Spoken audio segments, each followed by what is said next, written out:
Hello, class 8. You all are welcome in your English class. Hope you all are doing well.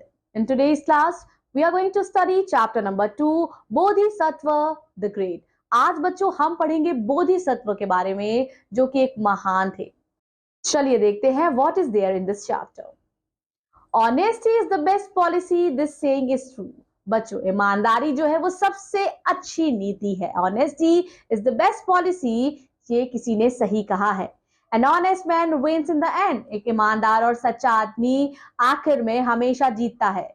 Dishonesty is always hatred and causes to fall down. और जो बच्चों बेईमानी है that is always hatred and causes to fall down. बेईमानी करेंगे बच्चों तो कभी भी आप सफल नहीं होंगे. आप श्योर लाइफ में उस पल भले सफल हो जाए बेईमानी करके, लेकिन इन फ्यूचर आपको अपने कर्मा का आपको बच्चों रिवर्ट देना ही पड़ेगा. यानी कि अगर आप बेईमानी करेंगे तो लाइफ में जरूर आप हारेंगे, अनसक्सेसफुल रहेंगे, अनहैप्पी रहेंगे. In this chapter, you will read about such an honest person, the Bodhisattva. इस कहानी में आज हम पढ़ने जा रहे हैं एक ऑनेस्ट, एक ईमानदार व्यक्ति के बारे में जिसका नाम है Bodhisattva. Once upon a time, King Brahmadatta was the ruler of Varanasi. The Bodhisattva was his administrator. His job was to purchase horses and elephant, gold and silver required by kingdom. Naturally, he had to assess the quality of the item, fix the prices and pay the money to the sellers. एक बार की बात है बच्चों, king Brahmadatta ये क्या थे? ये शासक थे. कहाँ के? वाराणसी के. और उनके बच्चों मंत्री थे, एडमिनिस्ट्रेटर थे बोधिसत्व. उनका काम था to purchase horses and elephant, gold and silvers, जो भी राज्य के लिए रिक्वायर्ड हो. नेचुरली ही had to assess the quantity of the items. उन्हें असेसमेंट करना था, उन्हें परखना था बच्चों the quantity of the item की क्वालिटी को. Now fix the prices and pay the money to the sellers. Price को फिक्स करना और पैसा पैसा उसको देना बच्चों, and pay the money to the sellers, बेचने वाले को पैसा देना. Some of the courtiers were jealous of Bodhisattva. कुछ और बच्चों courtiers थे राजा के दरबार में जो बोधिसत्व से जलन करते थे. They complained to King Brahmadatta that Bodhisattva had been misusing the royal fund by paying inordinately high prices. The king got alarmed. He started suspecting the Bodhisattva's integrity. At the same time, he began to search for a suitable man whom he could entrust with the job. अब क्या होता है बच्चों, कुछ जो दरबारी होते हैं, राज दरबारी होते हैं, कोर्टियर्स होते हैं, वो राजा को भड़का देते हैं कि बोधिसत्व जो है वो बेईमानी कर रहा है. अब जो ब्रह्मदत्त होते हैं वो बोधिसत्व पे निगरानी करते हैं और नए एडमिनिस्ट्रेटर की तलाश में लग जाते हैं जो उनका काम कर सके. One day the king was sitting near the window. Suddenly he saw a gardener watering the plant in the hot sun. Here is a truly honest and trustworthy man, he thought. Why else would he thus labor in this heat? अब बच्चों एक दिन क्या होता है, राजा जो है वो खिड़की के पास बैठे रहते हैं. अचानक से उन्हें एक गार्डनर दिखाई देता है, एक माली दिखाई देता है जो कड़ी धूप में पेड़ और पौधों को पानी दे रहा हो. अब राजा सोचते हैं इससे ज्यादा ट्रस्टवर्दी कौन होगा, ये खुद को जला के दूसरों की रक्षा कर रहा है, यानी कि पेड़ पौधों को पानी दे रहा है.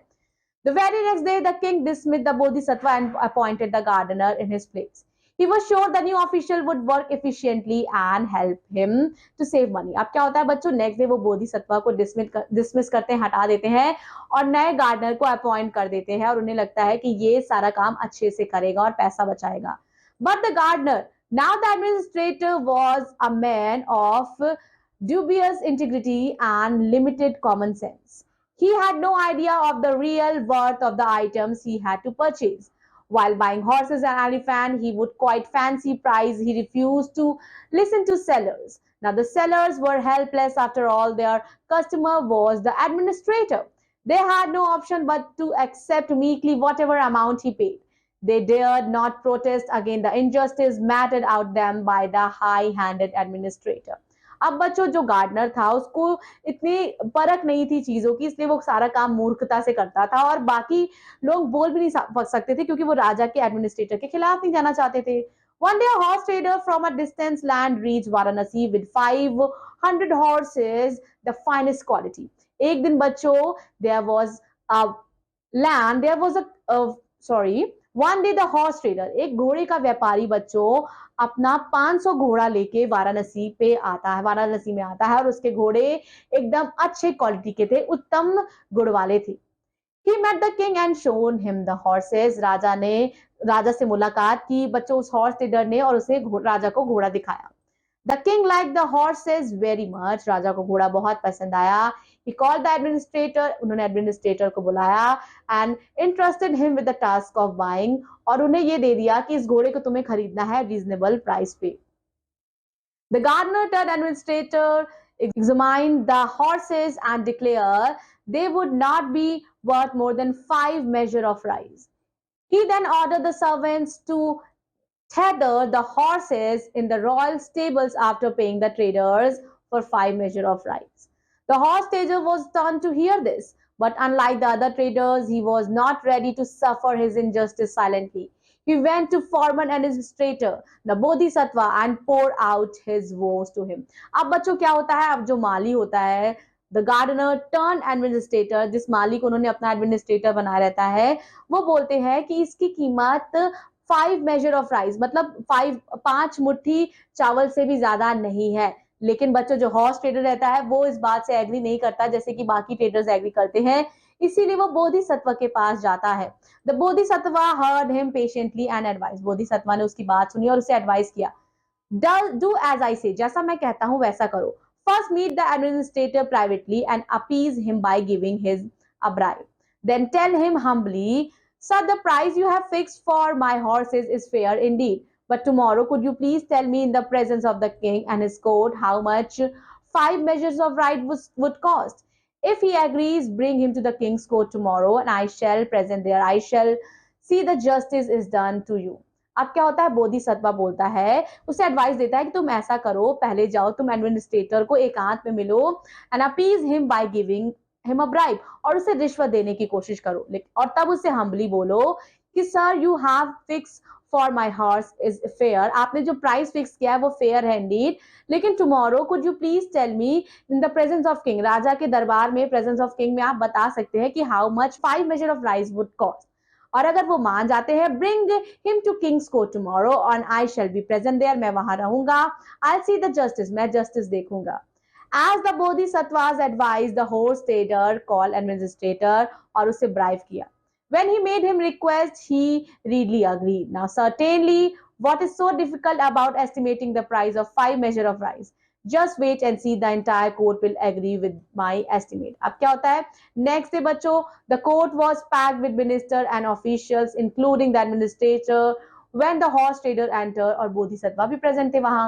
Now, horse trader उसने एड्रेस किया राजा को कि माय लॉर्ड, ये इस एडमिनिस्ट्रेशन ने ही have paid me 5 measures of rice in exchange of 500 horses. Now मैं ये जानना चाहता हूं कि 5 measures ऑफ राइस का वर्थ क्या है। The king who had no idea of the details of transaction was taken aback, उन्हें कुछ भी समझ में नहीं आया। उन्होंने एडमिनिस्ट्रेटर से पूछा कि जो तुमने प्राइस एस्टिमेट की है 500 हॉर्सेस की, वो कैसे की है। Sir 5 measures of rice answer the administrator without hesitation. अब जो एडमिनिस्ट्रेटर था, जो माली था, गार्डनर था, उसने बोला मैंने 5 measures ऑफ राइस जो है इन घोड़े की कीमत लगाई है। All right, if 500 horses worth of 5 measures of rice, how much is 5 measures of rice worth? asked the king. Now the officially prompted reply, as much as Varanasi and all neighboring village put together. Now अब एक officially promptly said, एक official ने बोला इतनी जितनी कीमत वाराणसी और अगल बगल के गांव को मिला के रख दी जा हो जाए उतनी कीमत होती है। ऑन हियरिंग दिस अपशट रिप्लाई, सब जो थे बच्चों वहां हंसने लगे, forgetting even the decorum of the royal court, royal court का नियम का उल्लंघन करके इस जोक को सब हंसने लगे कि कहीं इसने पूरी वाराणसी और आसपास के विलेज को तो नहीं बेच दिया। One of the courtiers stood up and told administrator, all these years we had been under the impression that it is impossible to assess the worth of Varanasi. But now, thanks to you, you have find out that is worth of 5 measures of rice. Indeed, we must compliment you on your great intelligence. ठीक है? At the moment Bodhisattva came forward, उसी movement में बोधिसत्वा आगे बढ़ता और बोलता है, Don't mock this administrator. अब इस एडमिनिस्ट्रेटर का मजाक मत उड़ाओ। There is truth in his word. इसके बात में सच्चाई है। If 500 horses are worth 5 measures of rice, Now those 5 measure of rice would be worth of whole Varanasi of neighboring pullet अगर उनको साथ में कर दिया जाए. All were taken back to hear this. ये सुन के सब पीछे हो गए.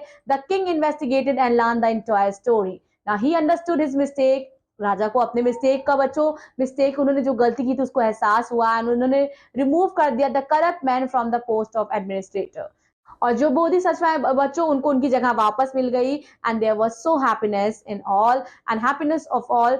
सब बहुत ज्यादा खुश हुए क्योंकि दोबारा बोधिसत्व जो है वो इस अपने उन्होंने एडमिनिस्ट्रेटर पद को संभाला. बिकॉज बच्चों कुछ पोजीशन ऐसी होती है जिसको संभालने के लिए हमें ईमानदारी की जरूरत होती है और बहुत ही हमें सोच समझ के फैसला लेना पड़ता है. ठीक है, that's all about this chapter. Revise the chapter, learn one meaning from this chapter. मैं आपसे मिलूंगी आपकी नेक्स्ट इंग्लिश क्लास में. Till then take care, bye bye.